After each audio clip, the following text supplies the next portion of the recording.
Bom dia a todos, sejam todos muito bem-vindos. Meu amigo Magno, já estou vendo aqui. Seja bem-vinda, Renata. Deixa eu ver quem está mais conosco. Matheus Eduardo, Moisés, Joana, Alana, Kelly, Beatriz, Leila, né? Então, são os que eu consigo enxergar por aqui. Bruno Santana, sejam todos muito bem-vindos, né, à nossa aula. É, Enquanto os outros entram, eu vou dar uns 3 minutos para que, de fato, iniciemos nossa aula. É, uma breve apresentação. Eu estou falando aqui de Natal, já já eu me apresento. Vocês estão em que estado? Vocês todos são da UNP ou são de outras instituições?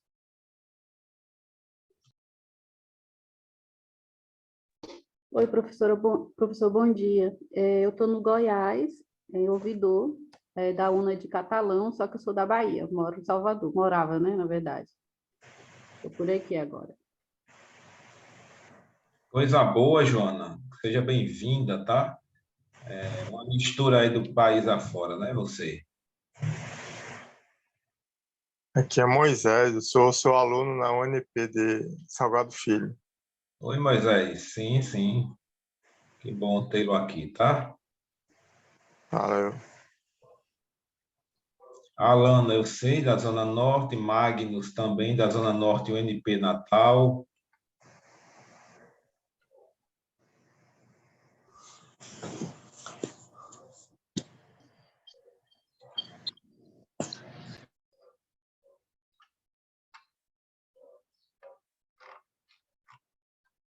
Matheus também daqui de Natal. Kelly de Natal. Coisa boa, né? Ah, é a Bia, né? A Beatriz Ribeiro está lá em São Paulo, na Terra da Garoa. Seja bem-vinda.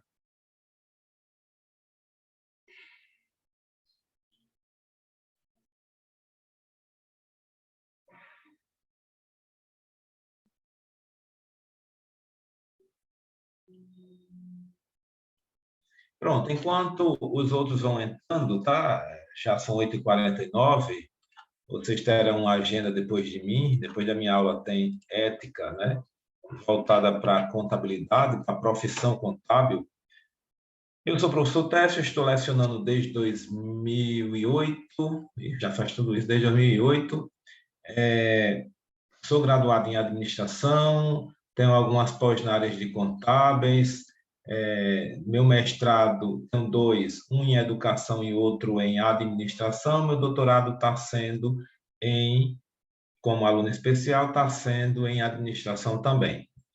Tá? E desses 2008 para cá, sempre tenho militado na área de contábeis, inclusive já também consultor na área de contábeis. Então, isso me traz um certo conforto de nós estarmos falando sobre contabilidade, até porque a nossa aula de hoje é tratando de alguns conceitos básicos que muitas das vezes caem no esquecimento, mas que na hora de uma prova, na hora de um concurso, na hora do exame da ordem, a gente busca na memória e a gente não consegue ter certeza por, naquele dado momento, a gente não ter rebuscado esses conceitos por achar que nós já sabíamos e gera essa dúvida. Geralmente, eu estava observando, eu fiz um gráfico, infelizmente está no outro computador, eu esqueci, mas assim, nada relevante, só uma informação,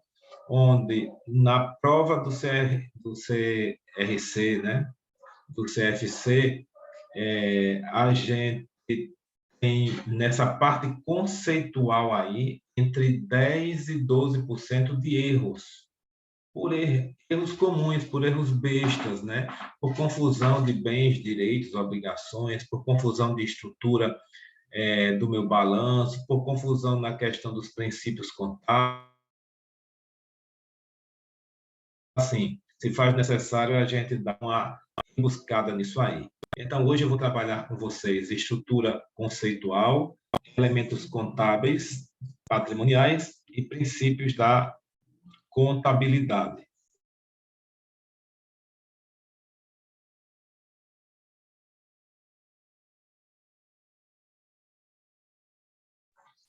E no final, né, eu vou estar trazendo aqui para vocês, eu não lembro quantas, mas aproximadamente umas 5 a 6 questões para nós debatermos aqui nesse momento.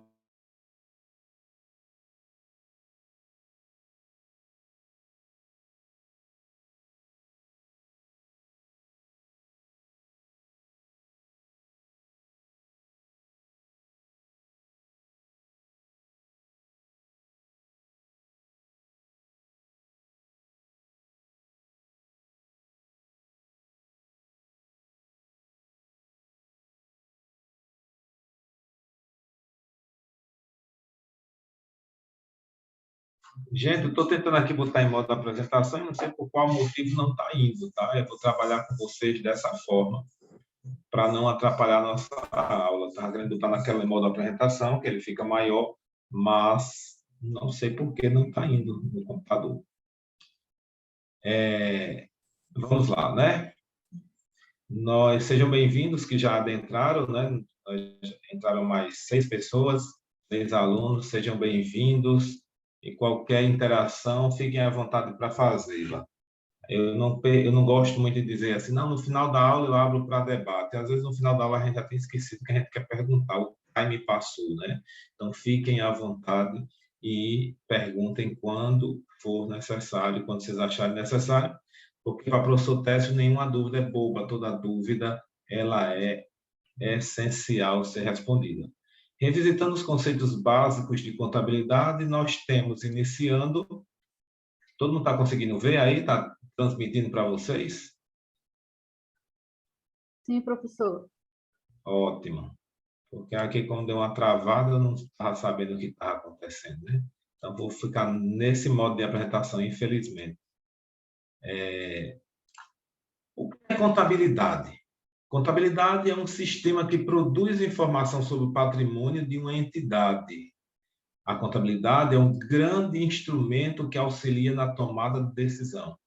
Quando nós falamos que a contabilidade é um sistema que produz informações sobre o patrimônio de uma entidade, nós estamos querendo dizer que a contabilidade tem objeto e tem objetivo. E aí eu pergunto a vocês, qual a diferença do objeto para o objetivo da contabilidade? Aí vocês podem me responder. Vamos fazer um monólogo, não, vamos fazer um diálogo, né? Fazer desse momento aqui um momento prazeroso, só são 1h e 30 minutos. Já já vocês estão livres de mim. Então, pergunto a vocês, pode falar no chat, pode falar, abrir o microfone e falar, não tem problema. Qual a diferença do objeto para o objetivo da contabilidade?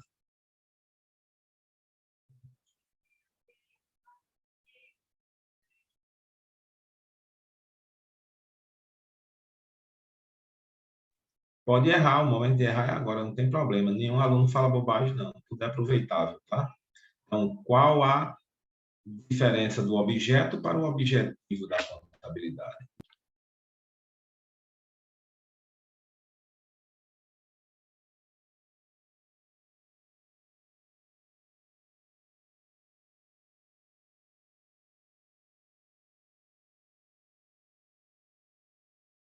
Como estão tímidos, lá vou eu responder, né? O objeto da contabilidade, o objeto de estudo da contabilidade é o patrimônio, né? O nome já está aí dizendo, né?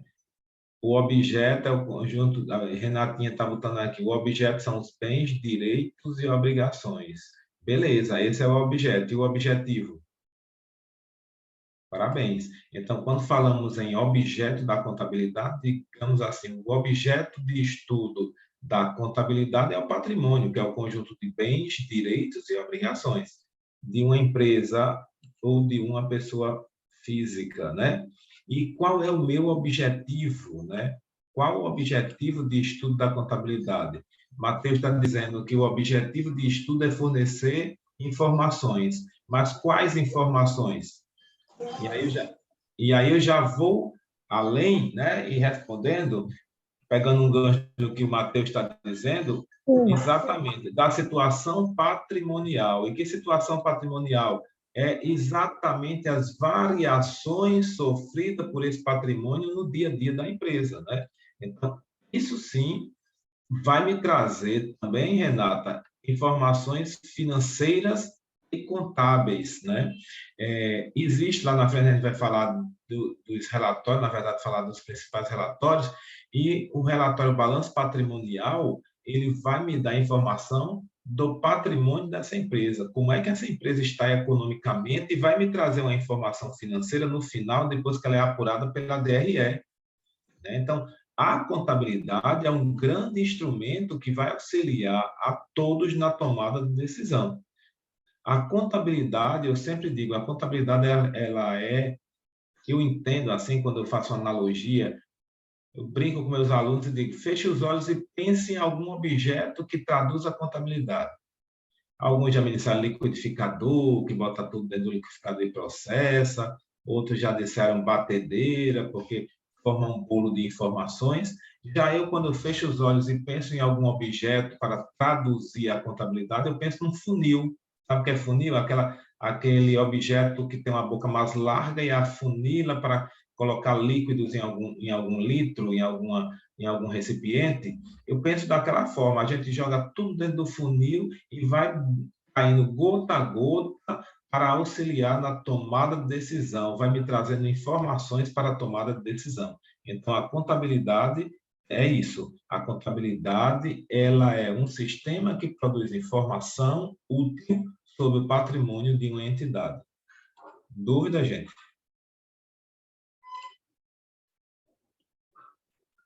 Aqui eu trago alguns conceitos, e um autor que eu gosto muito de trabalhar é o Osni Moura. Osni Moura, ele traz... alguém aqui que é do curso de ADM, que está assistindo nossa aula? O Osni Moura, ele traz uma linguagem boa, uma linguagem atualizada, porém uma linguagem fácil para a contabilidade, principalmente para alunos, né, que não são exatamente do curso de ciências contábeis.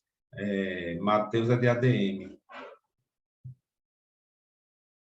E aí você consegue, né, com esse autor, você consegue entender e correlacionar a sua prática contábil no dia a dia, na sua administração, na sua gestão. Então, para Osni Moura, ele diz: a contabilidade é uma ciência que permite, através de suas técnicas, manter um controle permanente do patrimônio da empresa.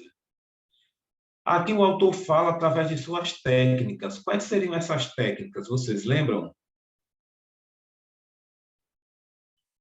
Enquanto vocês vão lembrando, eu vou trazendo esse outro aqui de Hilário Franco. Hilário, ele é mais completo. Ele é aquele pensador. Não sei se alguém já teve a oportunidade, eu sugiro que faça busca desses autores, né, até para futuros trabalhos. Hilário diz: é a ciência que estuda, controla e interpreta os fatos ocorridos no patrimônio de uma entidade, mediante o registro, demonstração expositiva e a revelação desses fatos, com o fim de oferecer informações sobre a composição do patrimônio, suas variações e o resultado econômico decorrente da gestão da riqueza patrimonial. Veja que ele é bem mais completo, né? Certo, Magno, ok. Ok, muito obrigado. Apesar de estar no trabalho, está assistindo nossa aula. Muito obrigado. E aí, vamos lá, quais seriam essas técnicas? Até as técnicas são buscar informação, coletar informação, escriturar informação, gerar relatórios e, consequentemente, a análise. Então, essas são as técnicas contábeis utilizadas na contabilidade que o Osni Moura relata. E até aqui tem dizendo, mediante o registro e demonstrações positivas, que são os relatórios. Então, aí eu tenho. E quando o autor Hilário Franco fala sobre fatos ocorridos, nós temos na contabilidade atos e fatos contábeis. Qual a diferença dos dois? Os dois são as mesmas coisas? Um é complementar do outro? O que é que vocês me dizem?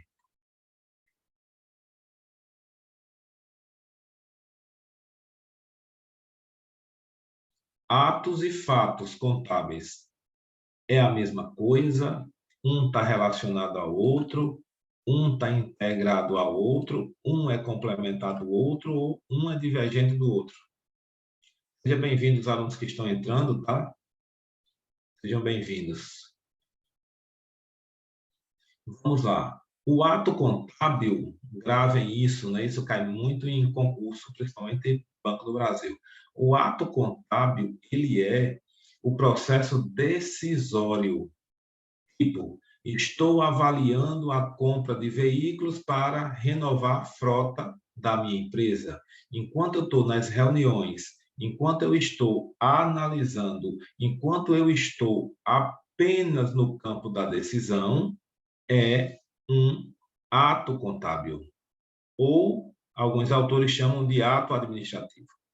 Quando, de fato, aí entra a palavra fato contábil, quando, de fato, eu vou adquirir esse carro, vai entrar nota fiscal, vai ter a escrituração, vai ter toda a movimentação, eu vou ter a composição dos meus bens alterados no meu ativo, enfim. Então, isso aí é um fato contábil. Quando há a entrada, o ingresso e futuramente desembolso de recurso, chamamos assim de fato contábil. Dúvida, gente, até o momento? Eu sei que isso vocês já viram, a gente está rebuscando algumas coisas. Se alguém quiser interagir, fique à vontade. A contabilidade, a linguagem dos negócios. A gente considera a contabilidade como sendo a linguagem dos negócios. Quanto melhor for a linguagem, a sua linguagem, quanto melhor você entender essa linguagem e melhores serão as suas decisões de negócio. Então, a linguagem da contabilidade, ou seja, a escrita contábil, a contabilidade ela deve ser feita de forma limpa, transparente e que não venha gerar nenhuma dúvida sobre a sua índole como contador, até porque se for encerrado o seu contrato com a determinada empresa e a escrita contábil passar para outro profissional, ele vai saber interpretar, ler tudo que vocês já fizeram até o momento. Isso também é previsto no Código de Ética dos Contadores, tá? Próxima aula depois da minha, ninguém desconecta, todos ficam conectados, que vocês terão a continuidade falando sobre ética na profissão contábil daqui a pouquinho, tá bom?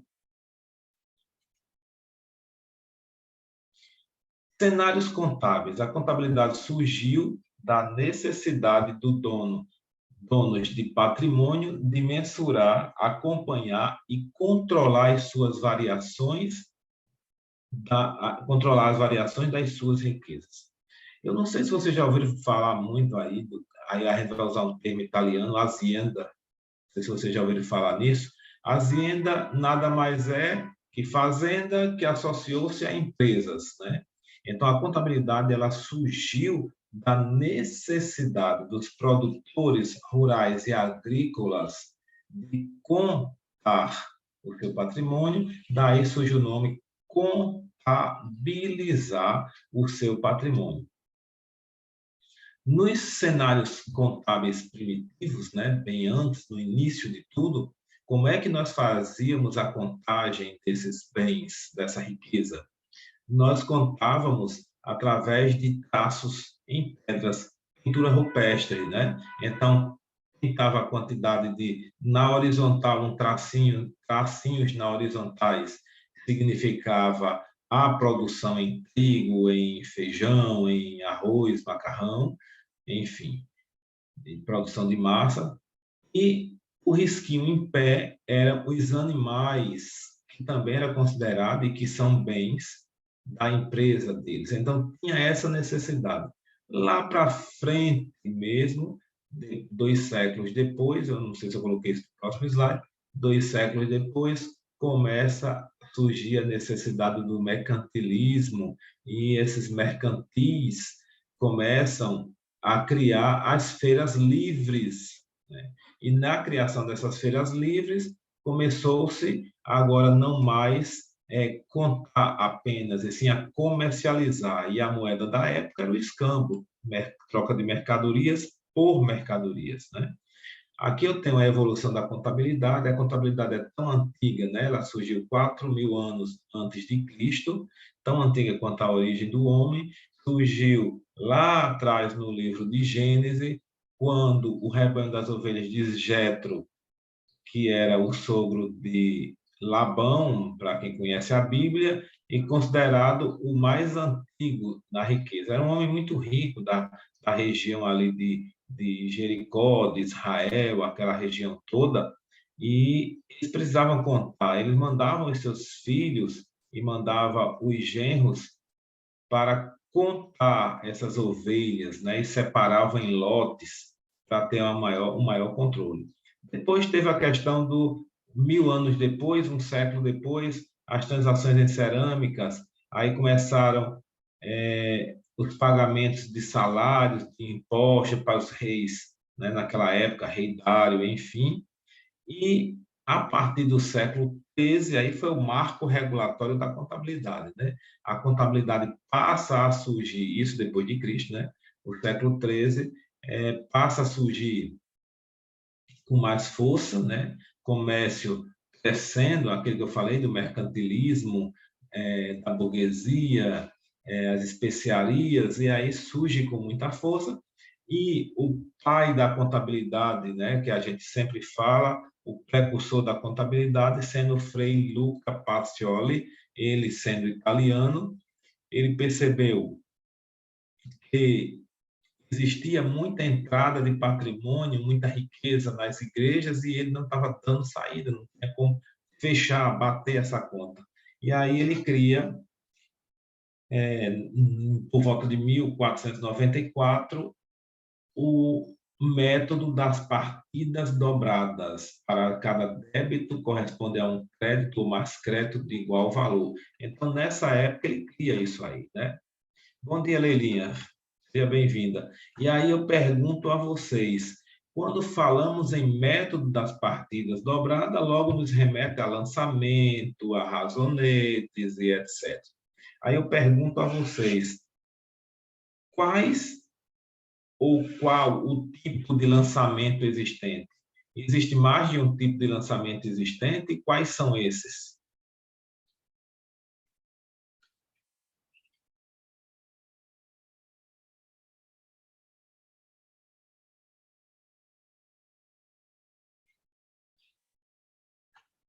O povo está com sono, o povo está com sono. Sejam bem-vindos, os que estão entrando e que estão falando comigo. Deixa eu só ver aqui um negócio.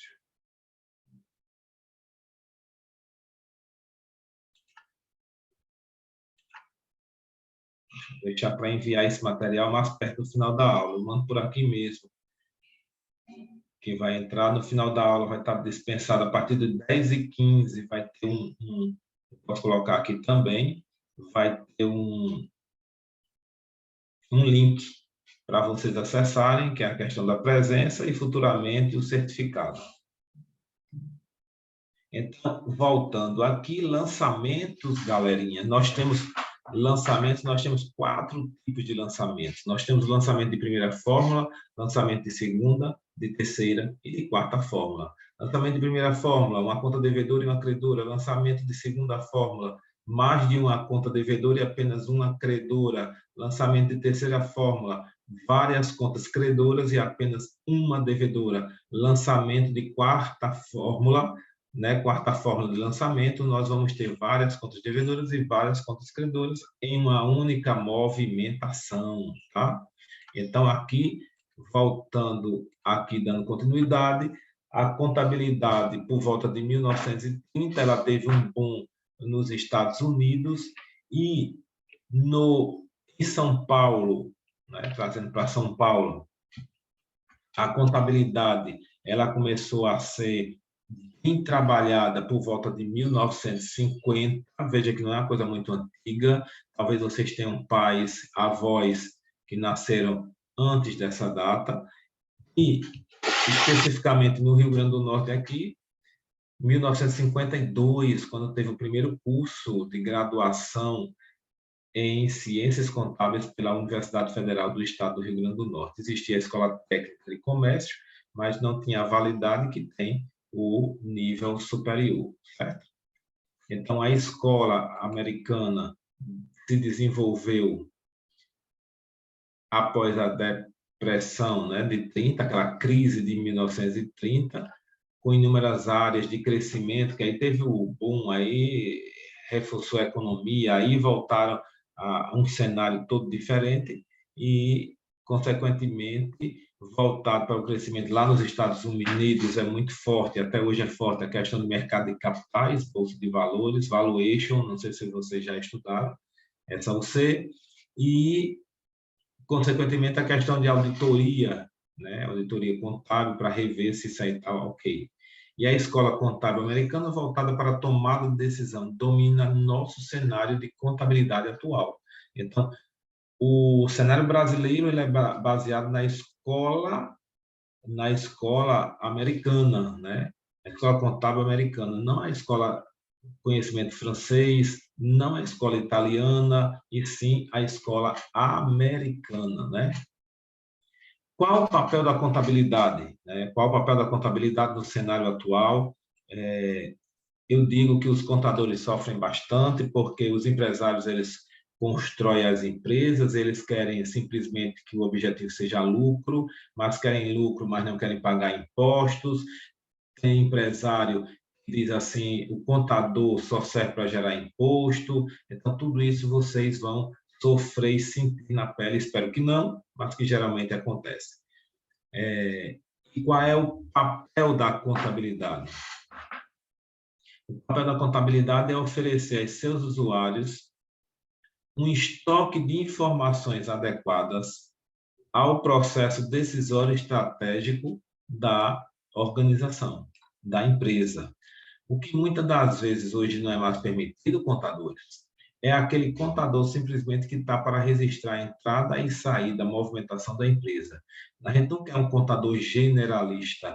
Se pede hoje um contador financista, aquele contador que saiba tomar decisão, aquele contador que entenda sobre alavancagem financeira, alavancagem operacional, que saiba entender o que é ponto de equilíbrio, saiba entender, se eu estiver captando recurso, é mais barato eu captar recurso ou alocar o meu recurso, o meu dinheiro, o meu patrimônio para lá na frente utilizar. Então, existe todas essas variáveis, né? E aí, Tiaguinho, bom dia, seja bem-vindo, tá? Então, é isso que hoje o cenário busca dos contadores. Não é mais permitido aquele contador simplesmente mecanicista, né, que só fazia o registro das coisas. É bem verdade que alguns empresários danificam o trabalho do contador. Às vezes ele não informa as vendas corretas. Ele manda algumas informações camufladas para o contador, e aí vocês não têm como descobrir, não tem como botar uma faca no pescoço de ninguém. Manda as informações frágeis, as informações resumidas, e, na verdade, não é bem aquele cenário. E quando ele quer captar um recurso, fica penalizado, porque o banco ele vai analisar as informações da empresa através dos relatórios contábeis. Quem tem a validade da informação da empresa são os contadores. Então, quem tem a máxima de verdade são os contadores. Se o contador apresenta um balanço com valores errados, em virtude de alguns empresários não passarem, aí o problema já não é de vocês, né? O que não pode fazer é ser conivente com isso. Existem algumas manobras, né? Sempre existe algum jeitinho de querer minimizar o impacto dos impostos. Elisão fiscal, sim. Evasão fiscal, nunca. E o que é elisão fiscal? É a forma correta, de acordo da lei, em virtude da lei, de se pagar menos impostos.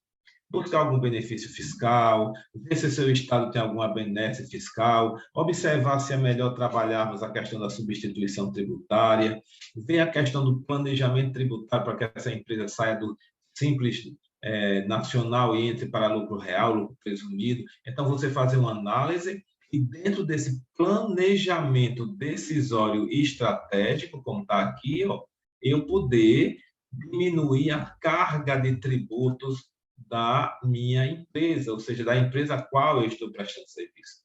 Agora, o que não dá é gerar DARFs falsas, né?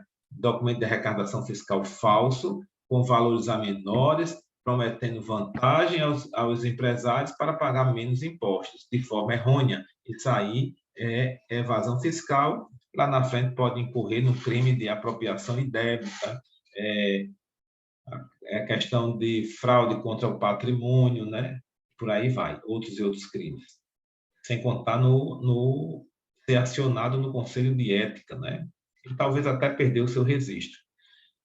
Então, qual o papel da contabilidade? O segundo, é vista como um sistema de informação e mensuração de eventos para o apoio à decisão. Sem os relatórios contábeis, ninguém toma decisão.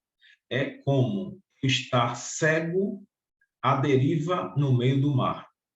Eu sempre digo aos meus alunos em sala de aula, cuidado para não confundir catraca de canhão com cunhado de alcatrão, porque aí você começa a criar conflitos e a mensurar eventos que não servirão para a tomada de decisão. Outro papel da contabilidade é permitir aos grupos de usuários avaliar a situação econômica e financeira de uma entidade no sentido estático e fazer interferências sobre as tendências futuras num sentido dinâmico. Isso aí é um grande desafio. Vamos lá. Eu sei que alguns de vocês aí, como já estão avançados em alguns períodos, já viram análise de estrutura de balanço, análise de índices, né? E na hora que eu não tenho a informação fidedigna, na hora que eu vou analisar o índice de liquidez corrente, liquidez seca, por exemplo, os índices de solvência da minha empresa, observar a capacidade de pagamento, observar a situação econômica da minha empresa, ROI com I, ROI com E, retorno operacional do investimento, tudo isso vai ficar penalizado, vai ficar fragilizado. E tem mais outra crítica, o balanço, ele é um relatório contábil estático. Ele parou em 31 de dezembro do ano anterior. Bom dia. Bom dia, Celcinho. Ele parou no ano anterior, né? 31 de dezembro foi encerrado o balanço. E muitas das vezes, no mês de setembro do ano subsequente, eu tenho que tomar uma decisão. Então, existe muita crítica porque o balanço ele é um relatório estático, ele está parado, né, no tempo. É como foi feito, como se fosse uma foto que foi feita num determinado momento e que eu estou usando essa foto para tomar decisão no sentido dinâmico hoje. Eu vou fazer investimento, eu vou aumentar o meu imobilizado, eu vou diminuir o meu imobilizado, eu vou jogar dinheiro para o caixa, eu vou fazer um financiamento a curto prazo, eu vou captar capital de giro. Então, tudo isso interfere na decisão quando eu tenho o balanço e ele está estático. O bom é que eu tenha um balanço como referência e tenho outros relatórios contábeis atuais para que eu possa correlacionar isso aí. Tem contadores que já estão ofertando aos seus clientes, mesmo que não haja a necessidade, balanços trimestrais, juntamente com outros relatórios, como é o caso da DRE, ancorado a um fluxo de caixa pelo método direto e pelo método indireto. Quem já pagou essas disciplinas voltadas para finanças, dentro da contabilidade, show. Quem não pagou ainda essas U6, vão ver ainda, porque faz parte do grupo, do mix de U6 para a formação de um contador. Então, tudo isso se leva em consideração. A contabilidade é um mundo de informação. Há quem diga que estudar contabilidade é desbravar uma floresta diariamente, né? Matar um leão é fácil. O negócio é desbravar essa floresta, porque a cada passo tem uma nova informação. E qual é a função de vocês, contadores? Nós já falamos diversas, mas tem algumas aqui que eu listei. O profissional com competência técnica e legal para o desenvolvimento da atividade. Outra função do contador é auxiliar na tomada de decisões, transformando dados em informações, e informações preciosíssimas, né? A gente pode dizer assim. Produzir informações úteis aos usuários da contabilidade para tomar decisão, elaborar o planejamento tributário da empresa, olha aí que interessante, e proteger o patrimônio da empresa. Então, você tem que estar todo o tempo indicando, falando, mostrando e trazendo a realidade para o seu empresário, o empresário com o qual você trabalha.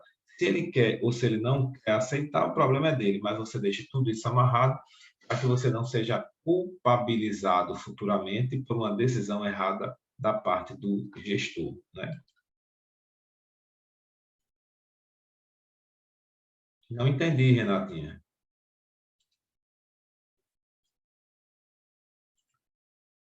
Avançando mais um pouco.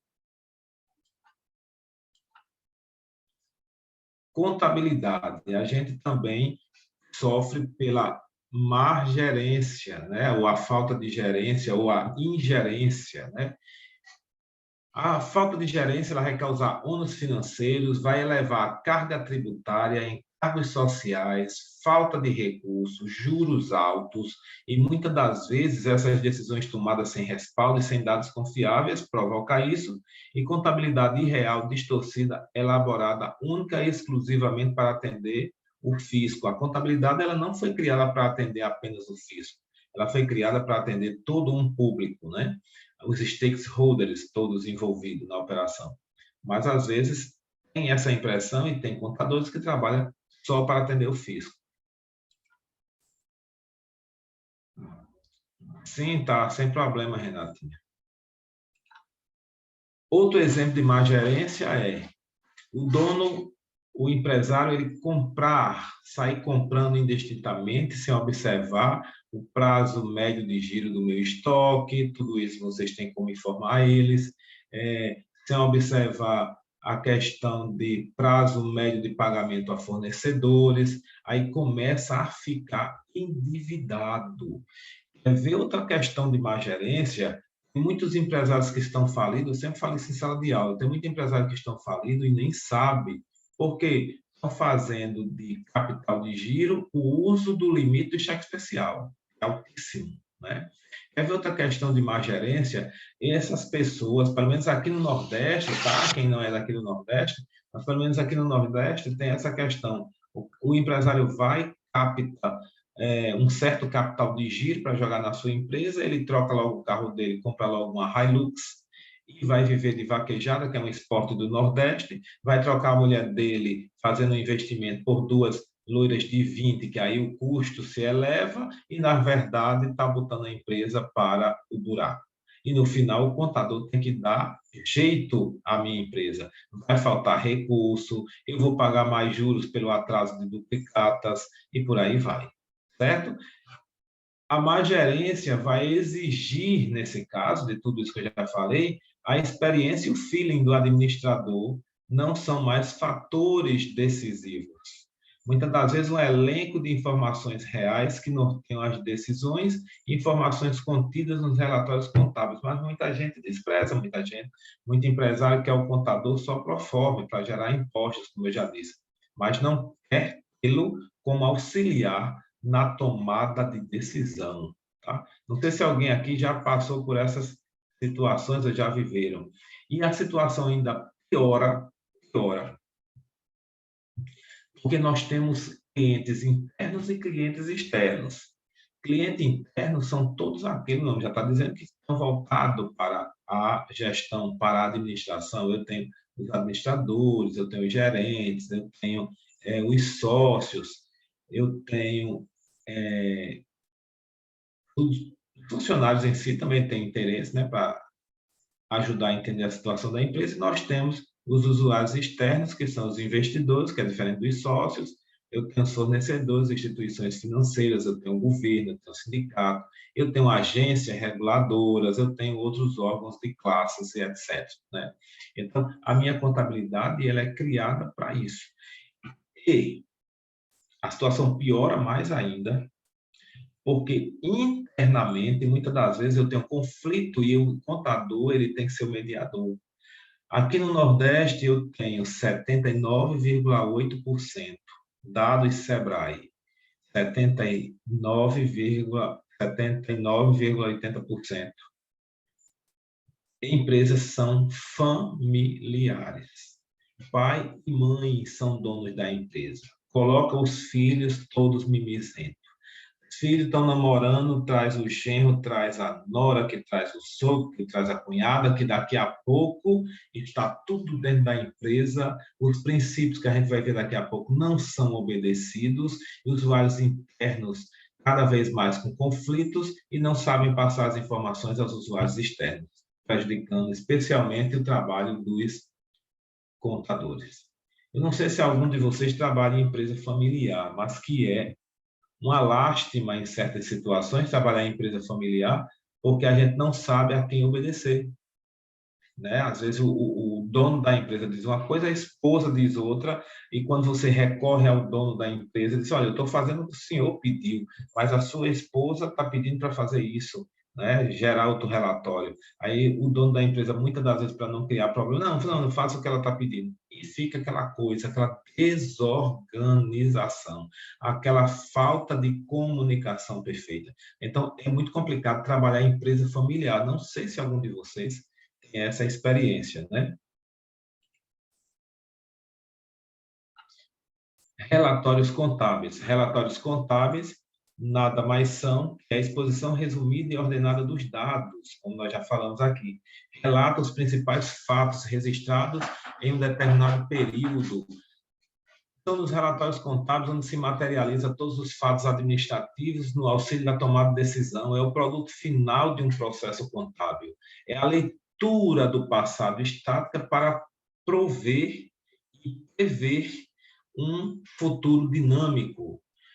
Classifica-se em obrigatórios e não obrigatórios. Nós temos vários relatórios contábeis que são obrigatórios e não obrigatórios. E aqui, o principal relatório contábil é o balanço patrimonial. Sempre será o balanço patrimonial o principal relatório contábil. Pode faltar, que não é bom que falte, mas pode faltar até os outros. Mas a bússola da contabilidade, a bússola da tomada de decisão das empresas sempre será o balanço patrimonial. E com isso a gente vai detalhar um pouco das contas do balanço patrimonial. Balanço patrimonial, né? De acordo com a Lei 11.941 de 2009, houve um enxugamento no balanço brasileiro, né? Foram divididos em grupos de conta para facilitar a compreensão e a interpretação do balanço. Existe uma preocupação constante em estabelecer uma adequada distribuição das contas, e essa preocupação se repousou no fato de termos muitos investidores não brasileiros, e a contabilidade não brasileira ela era mais simplificada. A contabilidade brasileira era muito cheia de detalhes que algumas coisas foram eliminadas.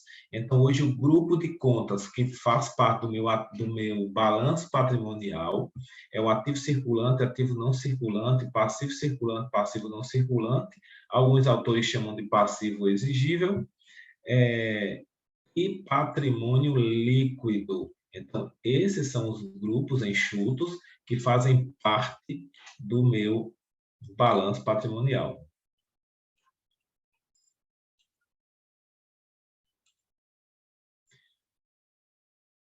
Eu tenho dois grupos de conta, né, no balanço patrimonial. Tem o grupo de contas a curto prazo, né, que é até o final do exercício, ele significa dizer que ele vai ser compreendido, e a longo prazo, uma vez que o período passe, ou seja, superior ao final do exercício, ou seja, ao final de 360 dias, contando o exercício de janeiro a dezembro.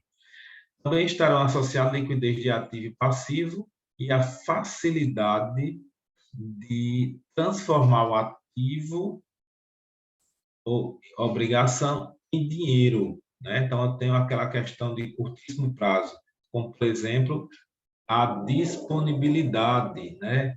O que seria disponibilidade? Antes de fazer essa pergunta, eu vou explicar esse slide e volto a fazer a mesma pergunta. O ativo circulante, ele classifica em grupos,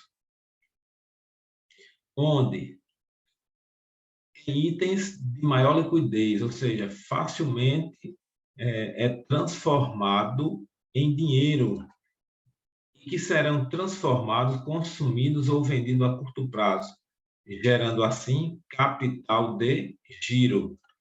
E são classificados nessas contas: caixa, banco. Aqui dentro de banco, eu colocaria também aplicações financeiras curto prazo, né, de resgate imediato, ou seja, tudo que está no banco, não só o recurso que está no saldo da conta, mas também as aplicações financeiras, contas a receber e estoque. Tudo isso aqui são contas que compõem o ativo circulante, que são capazes de gerar mais rapidamente capital de giro. Mas dentro disso aqui, nós temos um recorte que são chamados de disponibilidades, contas de disponibilidades, né? Ativo circulante de disponibilidade. Quais seriam essas contas? Quais seriam essa subdivisão do meu ativo circulante? Alguém sabe me dizer? Entenderam a minha pergunta? Vamos lá. Dentro do meu ativo circulante, para formar capital de giro, eu tenho essas contas principais: caixa, banco, contas a receber, estoque, e consideramos também, dentro de banco, aplicações financeiras a curto prazo. Se eu subdividir esse meu ativo circulante em disponibilidade e não disponibilidade, quais seriam as contas de disponibilidade e de não disponibilidade, que inclusive serve para analisar o índice de liquidez imediata? Joana está me dizendo que é caixa. Luiz complementou. Caixa e banco. Perfeito. Disponível, caixa e banco. Joana também complementou. Parabéns. Caixa e banco, porque é o que eu tenho de dinheiro disponível nesse momento. O meu estoque está lá parado, ainda será transformado em recurso, e contas a receber, pode ser até que eu nem receba, né? Então, dentro da minha disponibilidade, dinheiro imediato, quanto você tem agora para pagar todas as suas contas, a gente leva em consideração caixa e banco. Dúvida, gente, até o momento?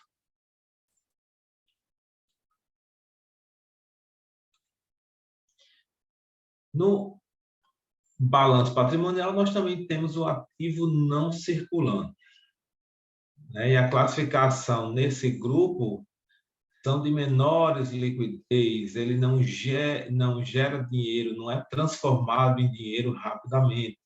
Então, eu tenho um ativo realizado a longo prazo, tudo aquilo que eu vendi, que eu vou receber após 360 dias.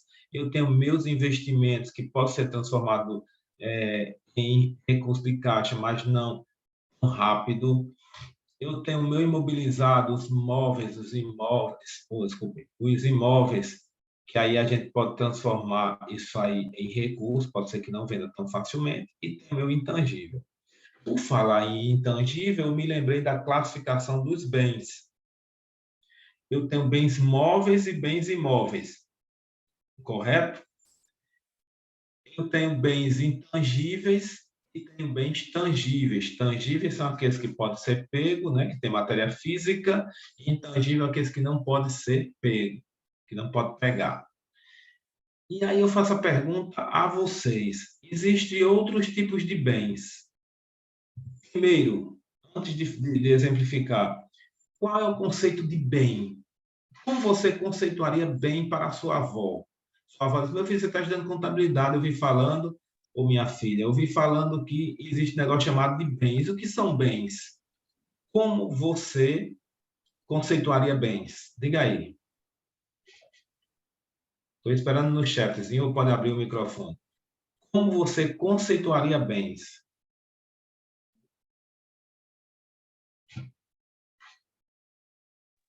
Bem seria tudo aquilo que eu tenho e um direito. Seria isso, professor? Não entendi o final porque cortou. Bem é tudo aquilo que é? Bem seria tudo aquilo que eu tenho e um direito. Bem é tudo aquilo. Ficaria assim.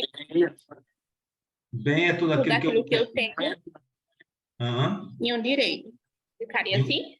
E um direito. Vamos lá. Estou querendo entender. Professor. Oi? Bom dia. Bom dia, Leila.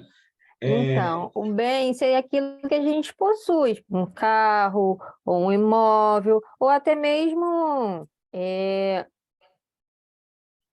dinheiro, investimentos em banco.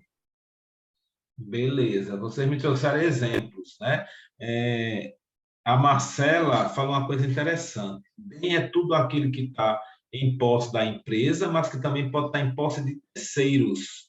No caso de direitos, quando eu recebo, ele foi transformado literalmente em outro bem, né?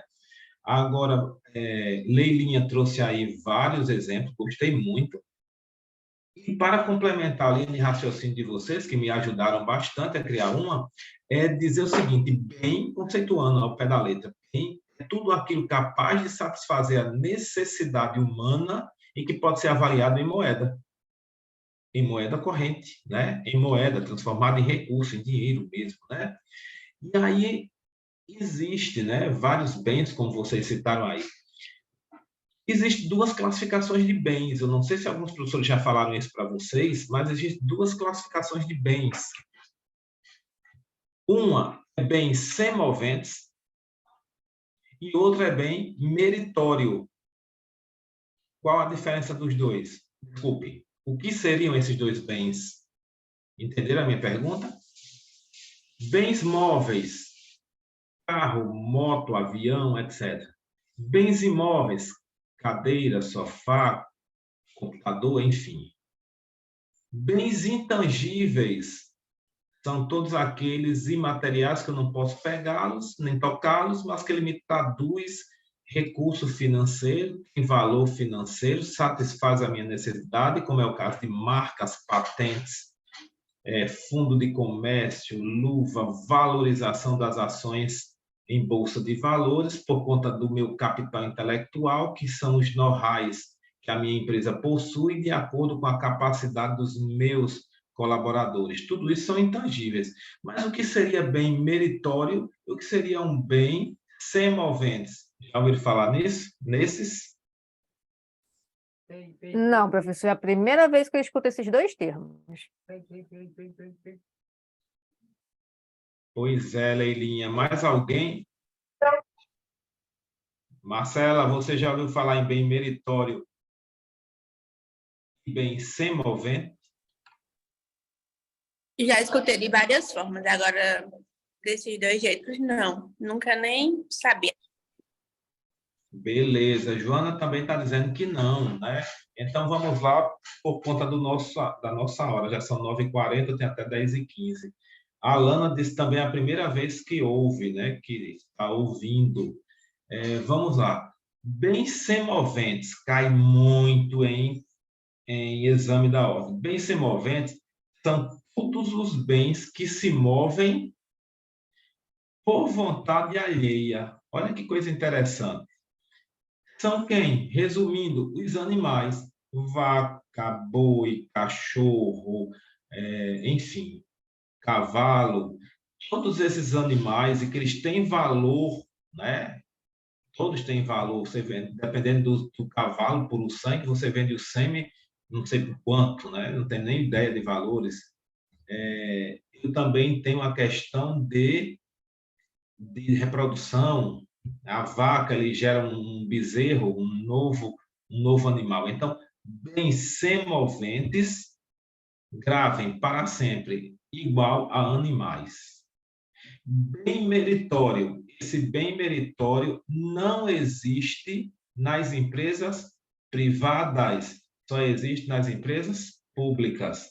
Bem meritório é aquele bem que as prefeituras geram em benefício da sociedade, mas que não vai trazer lucratividade financeira e sim lucratividade social, como, por exemplo, uma praça, né? Uma ciclovia, e aí, através disso, vai gerar recursos que vai otimizar as minhas empresas. Então, bem meritório, ele não vai me gerar recursos, não é interessante para empresas privadas, só é interessante para a empresa pública. Só quem oferta esse tipo de bem, Renata, que é o bem meritório, ele só vai ser ofertado pelos órgãos públicos, tá? O primeiro bem que eu falei foi bens semoventes, que são voltados para animais, empresas específicas que trabalham com isso, principalmente o agronegócio. Bens meritórios são os bens que são constituídos e ofertados pelas empresas públicas, que não geram lucro financeiro. E também dentro da classificação do agronegócio, quando eu falei agora, eu me lembrei de um bem chamado de fruto pendente. Já ouviu falar nele também? Fruto pendente. Vamos lá, eu chego no estado de São Paulo, nas fazendas, eu vou comprar o café, a produção de café toda só vai ser colhida lá para setembro, outubro, novembro, então já comprei agora. Aqui no Nordeste, os pés de frutas, por exemplo, caju, né? Então vai lá e compra a produção toda de caju, ainda nem tem caju, mas eu já comprei, é chamado de fruto pendente. Eu faço uma média de valores, eu crio um contrato de hedge de proteção. Se eu estiver comprando pelo dólar, eu tenho que observar a oscilação do dólar, e tudo isso tem que ir para dentro da nossa contabilidade, né? Deixa eu ver o que mais. Hoje é a área da gente revisitar os conceitos. Aqui eu trouxe detalhadamente, né? Realizava a longo prazo, já falei, vamos falar bem rápido. Crédito a receber, por exemplo, investimento, aplicações que não são relacionadas às atividades da entidade, como, por exemplo, ações de outras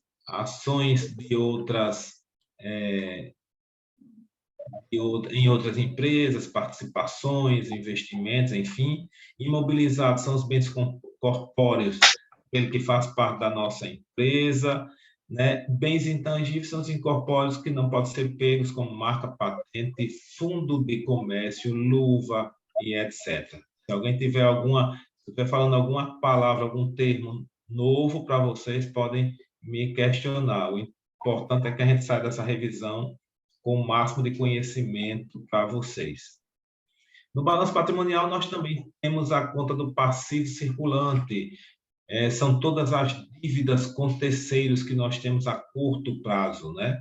São classificados em ordem decrescente de exigibilidade, como fornecedores, salários a pagar. Tem gente com o microfone aberto. Se puder fechar, melhor, que tem outras pessoas reclamando aqui no meu privado. Fornecedores, salários a pagar, impostos a pagar, empréstimos bancários a curto prazo. Então, tudo isso aqui, né, a gente classifica como passivo circulante. E agora, eu lembrei de outra coisa. O que seria, né, aí para os que já estão militando no curso há mais tempo, o que seriam contas redutoras de ativo? Agora, eu lembrei que tem isso, né? Eu já ouvi falar, contas redutoras do ativo. O que seriam isso?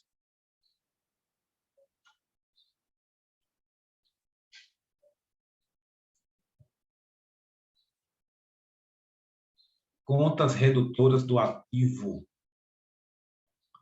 Contas redutoras do ativo nada mais são... Deixa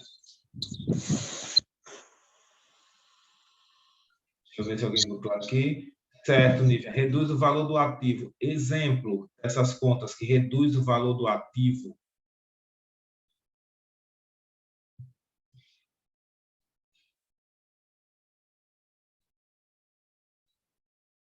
Isso, galera. Depreciação. Mas existe outra também. Qual seria? Além da depreciação, que tem a mesma pegada, né? Ótimo, Nívia. Amortização. Me dê mais uma. Essa menina está instigada ali. Me dê mais uma. Conta redutora do ativo. Depreciação, amortização. Leila e Nívia falou. Vic falou em depreciação. Né? Yara falou em depreciação. Tem mais uma. Também, provisão para devedores duvidosos. Muito bem. Me dê mais outra.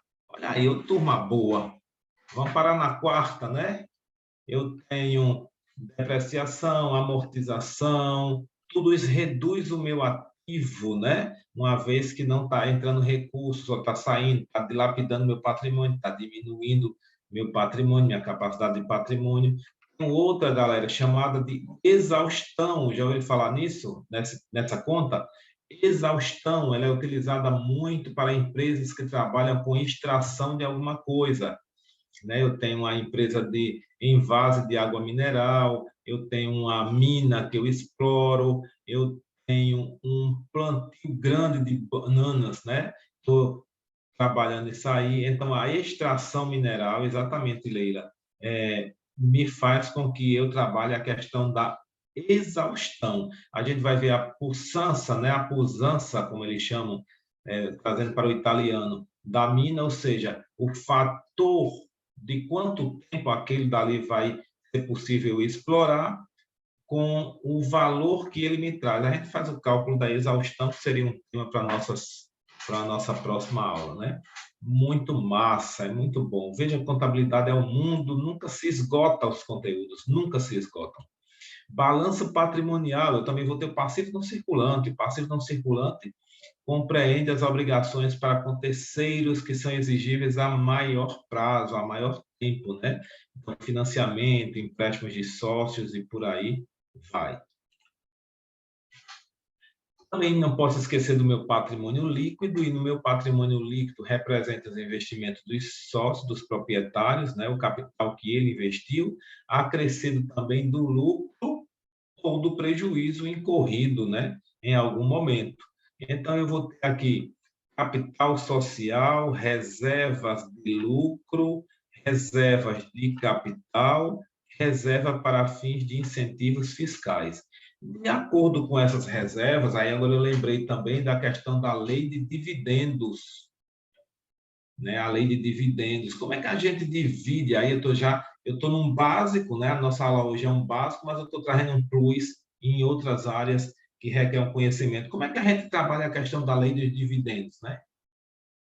Vocês lembram disso? Quais são os percentuais por lei permitido para que nós venhamos a fazer reservas?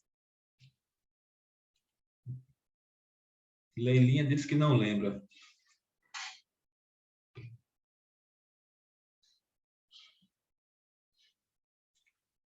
Alguém mais? Lembram desse aí? Deixa eu ver se dá para escrever aqui embaixo. Dá. Lucro líquido ajustado vai ser igual, essa é uma fórmula, tá, gente?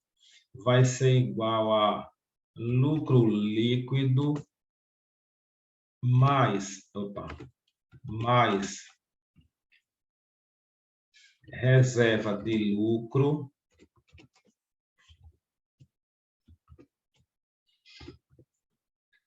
mais reserva de capital. Outros chamam essa reserva de capital de reserva de contingência, mais reserva de incentivo fiscal, menos devolução dividido por 2. Então, quando a gente chega lá no final do exercício, quando a gente faz a apuração de lucro ou prejuízo, que vai estar evidenciado na nossa DRE, e que depois automaticamente vai para o balanço na parte do patrimônio líquido, a gente pode utilizar essa lei, essa fórmula, para distribuição dos dividendos. E o que são dividendos? É a divisão do lucro para com os sócios, a divisão de recursos auferido no final de um período para os sócios. Então, a lei vai depender do estatuto da empresa, mas a lei ela diz o seguinte, ó, lucro líquido do ano anterior mais reserva de lucro, essa reserva de lucro ela é igual a 5%. 5% não pode ultrapassar a 20% do capital social, tá? Reserva de contingência é aquela que é feita para contingenciar para uma emergência de alguma coisa. Reserva para incentivo fiscal está voltado para pagamento de tributo, antecipação de pagamento de tributos, compra a maior para ganhar uma melhor redução tributária e por aí vai. Se ultrapassou a 20%, a gente faz a devolução, divide por 2. Suponhamos que o recurso, ao dividir por 2, ficaram R$50 mil. Então, R$50 mil. Por que dividir por 2? 1 é a pessoa jurídica, a empresa. 2 são os sócios. Esses 50 mil dividido, né? Ficou 100 mil, aí ficou 50 mil para a empresa, para capital de giro, sendo esse capital de sócios investidos, e os outros 50 mil, aí sim, pode os sócios gastarem à vontade, viajarem, porque o dinheiro realmente é deles, foi o que a empresa pôde prover, tá certo? Então, isso aqui só a nível de conhecimento. Não sei se alguém já tinha visto sobre isso, se algum professor de vocês já haviam explorado, mas tem uma aula específica para isso, tá? Então, quem for aluno do professor Técio, nos próximos semestres, se depararão com isso aí nas próximas U6. A gente trabalhando a questão de lucro líquido ajustado para prover o dividendo mínimo obrigatório para os sócios. Ok, gente? Dúvidas? Vamos agora para o último bloco de conceitos, que são as teorias da contabilidade, e logo após entraremos no mini, digamos assim, exercício, né? Para que nós fechemos nossos conteúdos. Teoria da contabilidade. Na teoria da contabilidade, envolve a questão dos princípios fundamentais da contabilidade. Gente, se eu estiver indo rápido demais, vocês me interrompam. Se alguém tiver alguma dúvida de algum termo, pode falar, tá certo? Não fique com vergonha, não continue com a dúvida, e sim, a dúvida. Eu sempre digo às meninas, não levem a dúvida para casa, pode até me levar convidando para um churrasco, vou com o maior prazer, mas dúvida não gosto que levem. Esses são os princípios existentes na contabilidade. E por falar em princípio, o que é princípio para você? Me traga aí o conceito de princípio. De modo geral, de modo amplo, não necessariamente da contabilidade, do modo amplo. O que são princípios para vocês? Princípio pode ser mudado no tempo? Outra pergunta que eu faço a vocês. O que são princípios? Joana botou regras e normas. Gostei. Nívia está dizendo aqui, são bases de vida. Show, perfeito. Diga mais. O que são princípios? Joaninha e Nívia, me pergunto a vocês, esses princípios, já que são regras e normas, eles podem ser mudados? Eles podem ser quebrados? Podem ser alterados?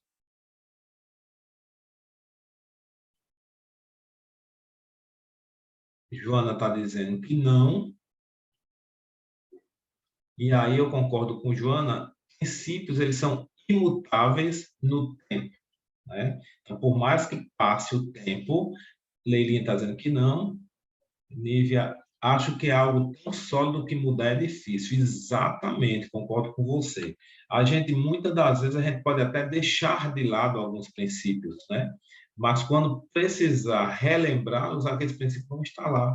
Por exemplo, qual o princípio que a mãe de vocês, né, ou os pais, melhor dizendo, ensinaram para a vida? Por exemplo, os meus diziam, tudo que você vir em um local, seja ele de objeto, seja ele de assunto, que fique lá. Não traga, não dissemine. Aprendi assim, né? Então, é um princípio. Outro princípio, minha mãe dizia, minha bolsa está sobre a mesa, ela tem dinheiro. Agora, se alguém pegar sem me avisar, vai pagar as consequências. Então, isso são princípios, né? Esses são princípios. Como o Leila está lembrando, é um fundamento, é uma essência. Assim também são os princípios na contabilidade. Eles foram criados para serem ampliados, mas nunca, digamos assim, ser confrontado ou ser desdenhado, não ser utilizado. Ele pode, por alguma ressalva, não estar sendo utilizado naquele momento, mas o princípio sempre vai existir. No Nordeste, tem muita questão de pedir a bênção, né? Bênção pai, a bênção mãe. Então, quando a criança cresce, pode ser que ele não faça mais isso, mas o princípio ficou arraigado nele. Então, na contabilidade é assim. A contabilidade existe princípios que são norteadores, que são regras que são base de vida da contabilidade. Tudo que as meninas falaram aí está perfeito. Esses princípios da contabilidade, eles são sólidos. Para que haja uma mudança, não é tão fácil. Tem que ter uma boa justificativa. E é um fundamento, é uma essência para a contabilidade. E na ordem, aqui não existe uma ordem, mas nessa ordem que eu coloquei aqui, que eu considero como principal princípio o da entidade, vou explicar o porquê, mas não existe uma ordem. Aqui são os princípios. Nós temos 7 princípios que norteiam a nossa escrita contábil. E o primeiro dele é... Opa, eu voltei aqui. O primeiro dele... Chega, está só voltando aqui. O que foi que houve? O primeiro dele é o princípio da entidade. No entanto, antes de adentrar nos princípios, existem algumas resoluções. E a resolução número 750 de 2010, né? Primeiro teve em 93, ela foi alterada em 2010, onde ela estabeleceu obrigatoriamente o exercício da profissão contábil observando os princípios da contabilidade. Então, quando foi em 2010, houve a necessidade de uma alteração, e essa alteração eu vou falar um pouquinho mais na frente. Aqui eu tenho a resolução, eu trouxe para vocês e vale a pena depois vocês darem uma olhada. É igual a CPC, você nunca deixa de olhar, nunca deixa de observar, né? Aqui eu tenho todos eles, aqui o modelo da resolução, né? Eu trouxe aqui resumida, não teria como trazer todas, e aqui ele vai trazer informando todos os princípios. Primeiro princípio, o princípio da entidade. O princípio da entidade, ele diz o seguinte, que o ente jurídico, de forma resumida, né, depois, vocês já sabem, os que estão tendo o primeiro contato, depois leiam, de forma resumida, o patrimônio da empresa não pode se misturar ao patrimônio dos sócios, né? O que acontece? Muitas das vezes, principalmente por desconhecimento, ou muitas das vezes por trabalhar em empresa familiar, o dono da empresa chega para o financeiro e diz, pague aqui o boleto da escola do meu filho, pague aqui o boleto do condomínio da minha casa, pague aqui a parcela do meu carro. Isso aí está misturando, isso aí não está segregando, isso aí não está obedecendo o princípio da entidade. Professor, e qual é o correto de fazer? É determinar um prolabore. E o que é o prolabore? A retirada mensal dos sócios, é o salário dos sócios, lembrando que o prolabore não é o prolabore que os sócios querem receber, é o prolabore que a empresa pode ofertar. Uma certa vez eu fiz uma consultoria e o prolabore que os sócios, que eram marido e mulher, estavam querendo retirar da empresa, era R$12.000 mensal. Mas a empresa não tinha suportabilidade financeira para fazer isso. E quando eu fiz o estudo, só poderia ser tirado um pouco mais de R$8.000. E a mulher até disse, o senhor está doido? Eu disse, não, doido vai ficar a senhora quando a empresa falir e não ter de onde tirar. Então, acho melhor se adequar e entrar nesse ritmo. Daqui a 2 anos, se ela conseguir ofertar para vocês 12.000, 15.000, 20.000, é o meu desejo, não tem problema. Mas, nesse momento, não. E o princípio da entidade nessa empresa não era obedecido para nada. Inclusive, só como exemplo aqui, para vocês saberem, pegava o cartão de crédito pessoa jurídica e comprava carne para final de semana fazer churrasco. Quer dizer, uma desorganização. Então, o princípio da entidade, ele diz que os patrimônio dos sócios não pode se confundir, não pode se misturar com o da pessoa jurídica, né, da empresa. O princípio da continuidade. Toda a empresa ela foi criada para ter continuidade das suas operações no futuro. Nenhuma empresa ela foi criada para ser aberta em janeiro, fechar em dezembro, reabrir em janeiro. Não. Ela foi criada para ter continuidade no tempo e no espaço, com operações futuras e que não feche nunca, que ela nunca deixe de existir, que ela tenha uma vida muito longa. Ela passa a ter uma vida muito longa. Mas, infelizmente, no Brasil, principalmente aqui no Nordeste, um negócio que não é preparado é a transição, a gestão da transição.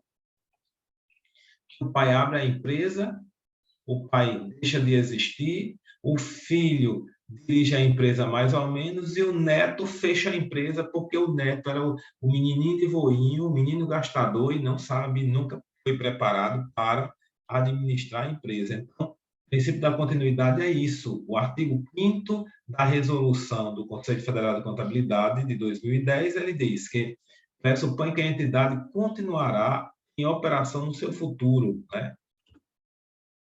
O princípio da oportunidade refere-se à mensuração dos componentes patrimoniais para produzir informações íntegras e tempestivas.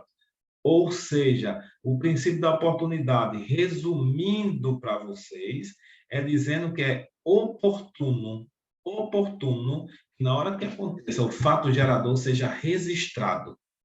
Porque de forma tempestiva, de forma agora, tá? É claro que a contabilidade a gente junta para escrever num dia, mas nunca esqueça, de acordo com o princípio da contabilidade, até porque nós trabalhamos pelo regime de competência, esse princípio diz que a gente tem que obedecer à ordem cronológica dos fatos. O que aconteceu no dia 2 tem que ser registrado no dia 2, o que aconteceu no dia 3, dia 3, o que aconteceu no dia 5, dia 5. E nunca assim, registrar dia 5, registrar dia 2, registrar dia 3, registrar dia 8 e ficar nisso. Então, tem que obedecer à ordem cronológica.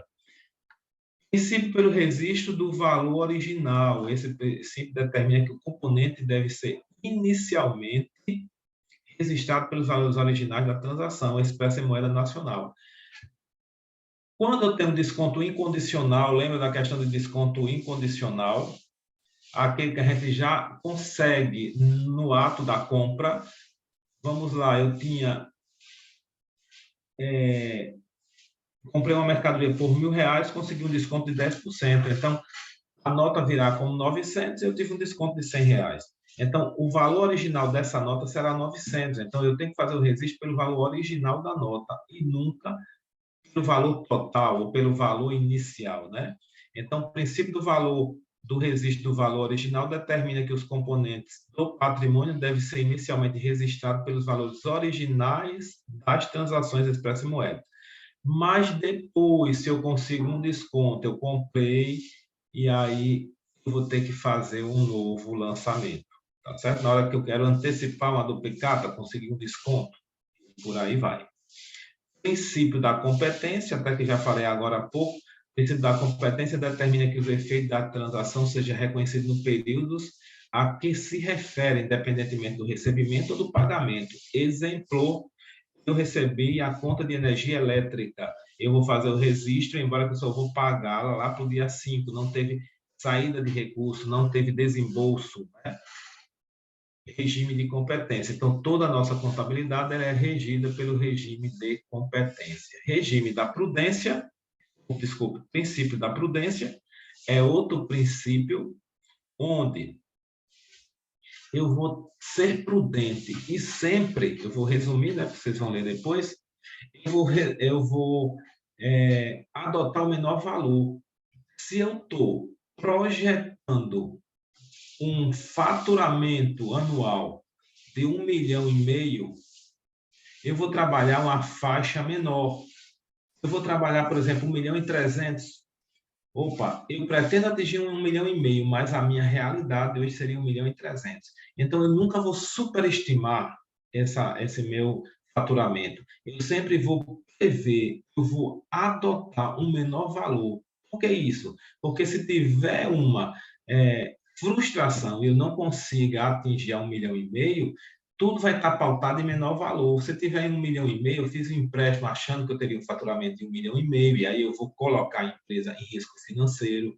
Eu vou ter a contratação de muitos funcionários achando que venderiam bastante para atingir esse faturamento. Então, eu tenho que ser precavido para que eu não traga prejuízo à minha empresa, onde eu viva numa condição de incerteza, porque tudo pode mudar, o cenário econômico pode mudar, né? A questão da preferência dos meus clientes podem mudarem. Eu posso estar num ramo que tenha vários produtos substitutos e por aí vai. Lembra aquela história de produtos elásticos e inelásticos? Entra nisso aí. Quem estudou economia já viu isso.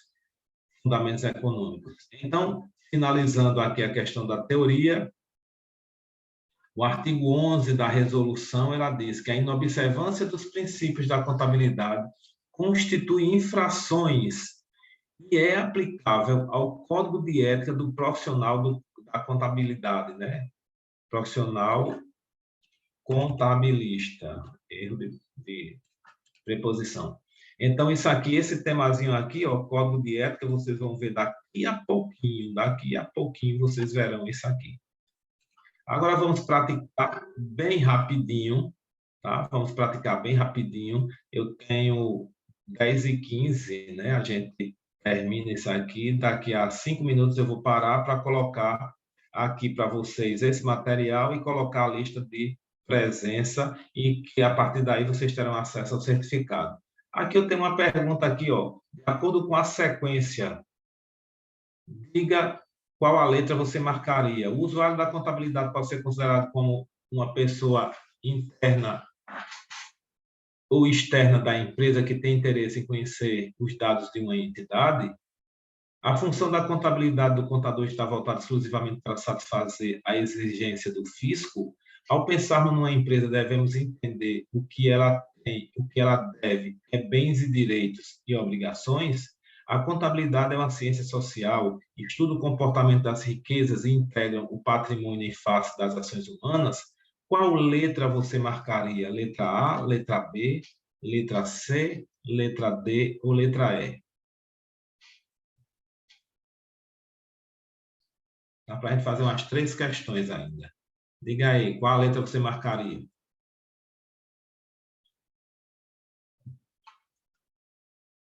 Nívia está dizendo letra D.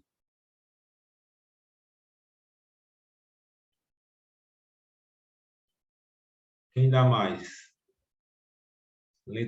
Moisés está dizendo letra D. A Alana está dizendo letra D.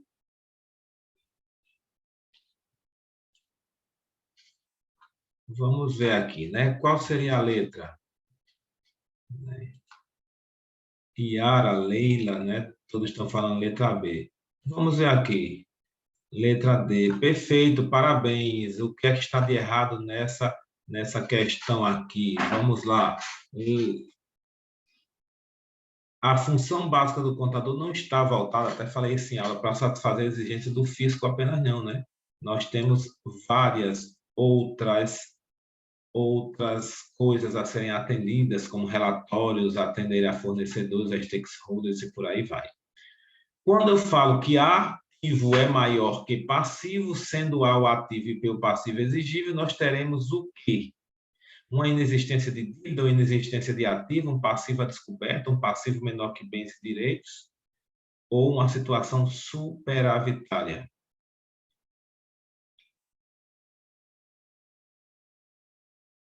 Quando eu digo que o ativo, né, é menor que o passivo.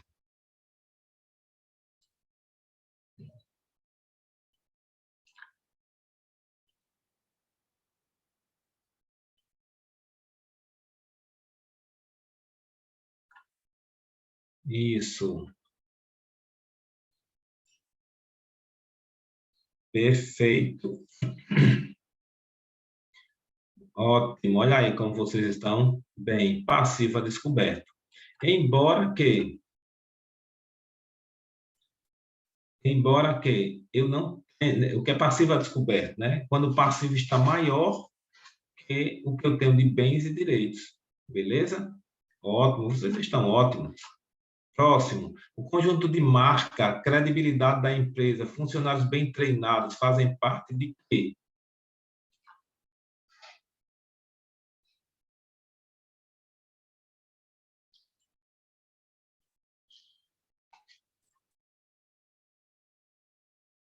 O conjunto de marca, credibilidade da empresa, funcionários bem treinados, fazem parte de quê?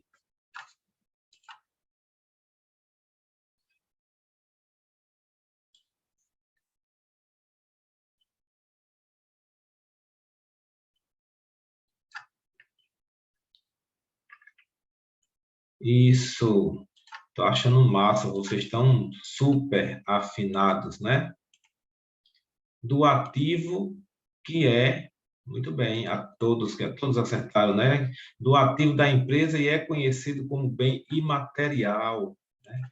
vamos ao último, infelizmente, por falta de tempo, mas eu vou deixar com vocês esse material. Ao receber uma nota fiscal de uma mercadoria comprada a prazo, o setor contábil deverá proceder ao seu lançamento. Assinale a alternativa que melhor corresponde ao seu lançamento. Ao receber uma nota fiscal de uma mercadoria comprada a prazo, então eu vou ter débito a fornecedor e crédito de estoque de mercadoria, débito de estoque de mercadoria e crédito de caixa, débito de fornecedor e crédito de caixa, débito de caixa e crédito a fornecedor, e débito de estoque de mercadoria e crédito a fornecedor. Qual seria a alternativa? Eu recebi a nota fiscal de uma mercadoria comprada a prazo. Qual seria?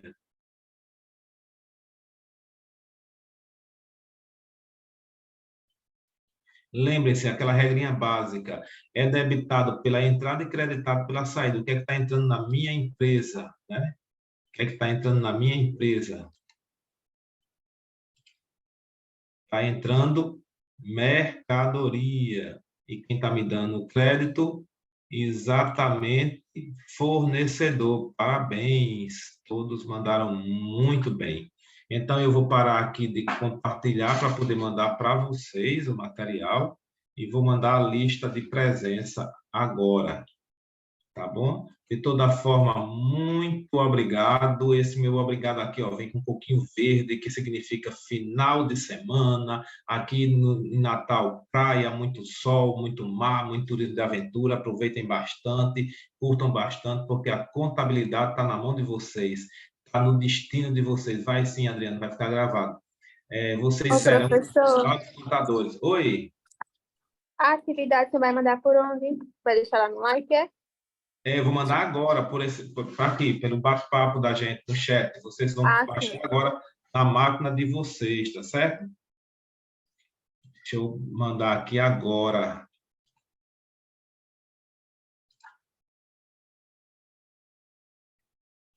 E vou mandar também a lista, né? A lista de presença. João Vitor, Tiago, um monte de alunos meus aqui, coisa boa.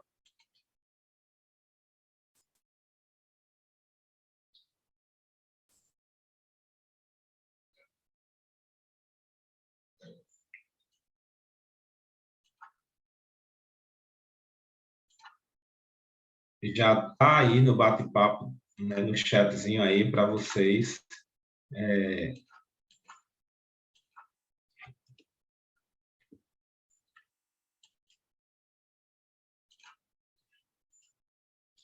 Fazerem uso do material. Deixa eu pegar aqui o link.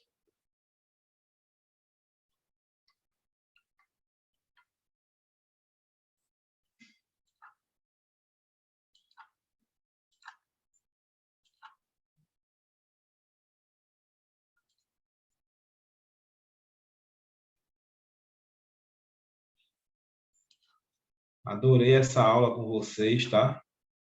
Muito boa. Turma muito participativa, parabéns. Espero encontrar vocês, os que não são de Natal. Quem sabe um dia, né? Nos encontraremos por aí afora.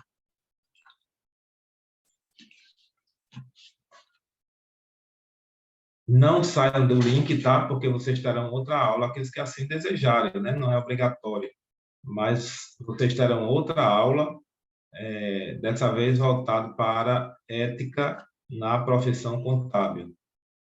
Estou abrindo aqui para pegar o link.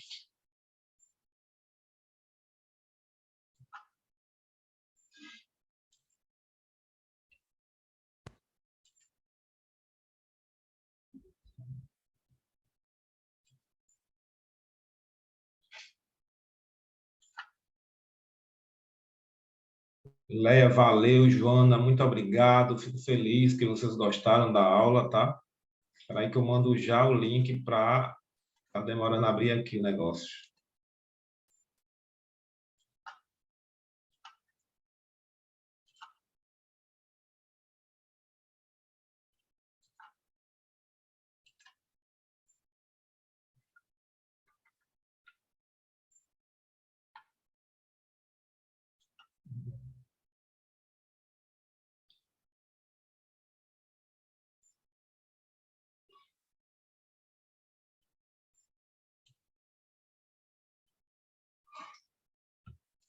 segue agora